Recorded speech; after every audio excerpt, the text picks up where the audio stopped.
আসসালামু আলাইকুম, সবাই কেমন আছেন? আলহামদুলিল্লাহ, আপনাদের দোয়া আমি অনেক ভালো আছি। আয়াত মমস ব্লগ দেখার জন্য সবাইকে স্বাগতম জানাচ্ছি। আমি কিন্তু তরমুজ নিয়ে হাজির। আজকে তরমুজের একটা রেসিপি তৈরি করব, তাই সেই জন্যই বাজার থেকে আয়াতের বাবা তরমুজ আনতে বলেছিলাম, তরমুজ নিয়ে আসছে। তবে তরমুজটা আগে আমি খেয়ে নিই, তারপর তো খোসাটা কাজে লাগাবো। তো তরমুজ তো আমার খাওয়া দাওয়া শেষ, আর খোসা নিয়েও কিন্তু আমি বসে গেছি। দেখলে হয়তো বুঝতে পারছেন যে তরমুজ খাওয়া হয়ে গেছে, তরমুজ আমার পেটেও চলে গেছে। তো খোসাটা এখন আর পরিষ্কার করে নিব। তো কীভাবে পরিষ্কার করে নিব বা কীভাবে আমি এটাকে রান্না করব, আমি কিন্তু এখন পর্যন্ত এটাই বলি নেই যে আমি কি রান্না করব। আজকে আমি তরমুজের খোসার পায়েস রান্না করব। এই জন্যে আজকে তরমুজের খোসা নিয়ে কিন্তু আমি বসে গেছি এবং বটি নিয়ে। তো আমি তরমুজের যে খোসাটা সেটা কিন্তু ফেলে দিব। আর তরমুজ যেহেতু আমি আজকে পায়েস রান্না করব, তো এই জন্য আমার তরমুজের খোসাটা একটু ভারী করে ফেলতে হবে, না শক্তটা যেন না থাকে। এই জন্য আমি ভারী করে এই যে খোসাটা কিন্তু ফেলেছি। আর যে লাল অংশটা দেখছেন সেটাও আমি ফেলে দিব। হয়তো অন্য কিছু রান্না করলে হয়তো এতটা মোটা করে না ফেললেও চলতো। যেহেতু আমি পায়েসে রান্না করবো, এই জন্যই কিন্তু আমি বেশি ভারী করে খোসাটা ফেলেছি।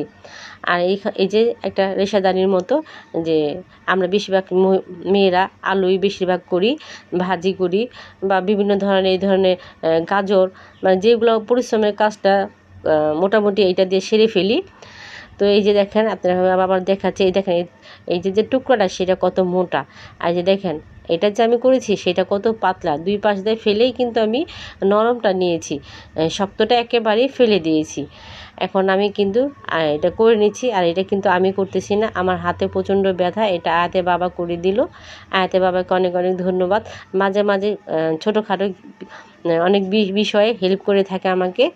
তো আমার তো মোটামুটি হয়ে গেছে যেটুকু আমার প্রয়োজন। আজকে আমি পাঁচটা অল্প পরিমাণে রান্না করব, যেহেতু শরীরটা আমার ভালো না, বেশি খাটনির কাজটা আমি করব না।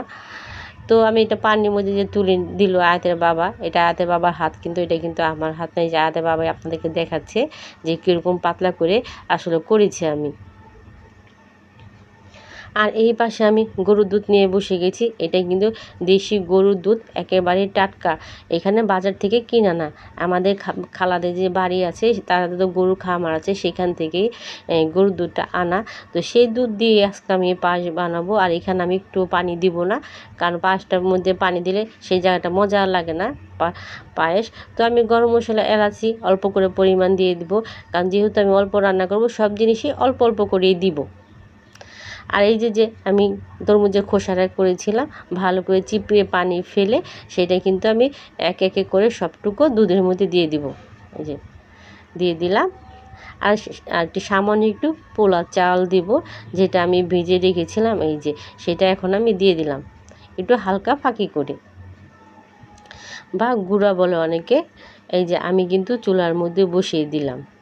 আগেই বলেছি আমি কিন্তু একেবারে অল্প পরিমাণেই দুধ দিয়ে রান্না করব। দেখলে হয়তো বুঝতে পারবেন যে অল্প পরিমাণেই আমি আসলে নিয়েছি।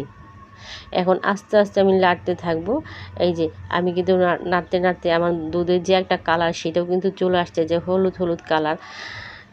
জানেন তো, টাটকা দুধ বেশিক্ষণ জাল দিলে কিন্তু কালারটা একটু চেঞ্জ হয়ে যায়। যেহেতু এখানে পানি না, আবার দুধও টাটকা, কালারটা কিন্তু মাশাআল্লাহ অনেক সুন্দর আসছে।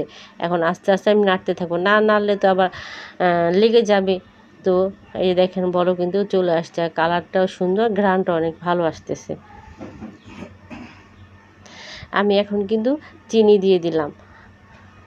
আর আমি কিন্তু পেস্তা বাদাম ব্লেন্ডার করে আমি এখানে কিন্তু দিয়েছি, সেইটা আমার থেকে ছুটে গেছে, কিন্তু আমি মুখে বলে দিলাম। এখানে আমি পেস্তা বাদাম ব্লেন্ডার করে আমি দিয়ে দিয়েছি। আর আমার পায়েসটা কিন্তু মোটামুটি হয়ে আসছে। এই দেখেন, এটাও তো অনেক গরম, এই জন্য একটু পাতলা দেখা যাচ্ছে। যখন একটু ঠান্ডা হবে তখন কিন্তু এটা পুরোপুরি জমে যাবে। তবে একটু গরম গরমে আদে বাবারে দিই। আদে বাবা এই ধরনের খাবার খুব পছন্দ করে বেশি। তো আদে বাবার জন্যই কিন্তু আমি বাটিতে তুলে নিচ্ছি।